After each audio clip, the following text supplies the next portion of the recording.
Hey there! Today we're going to look at how to enable the Autosave function in AutoCAD. So let's get started.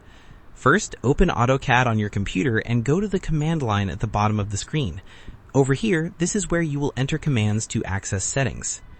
Then type OP into the command line and press enter. After that, this opens the options window in AutoCAD. Over here, look at the top tabs inside the options window. Then click on the Open and Save tab to access file settings. After that, go to the File Safety Precautions section. Then look for the Automatic Save option inside it. Over here, check the Automatic Save box to enable Autosave. After that, this activates the Autosave feature in AutoCAD.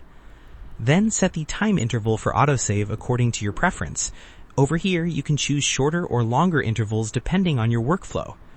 After that, go to the bottom of the window and click Apply to save changes. Then, this ensures your settings are updated without closing the window. Over here, click OK to save everything and close the options window. After that, your Autosave feature will now be active. Then, continue working in AutoCAD and your work will be saved automatically at set intervals.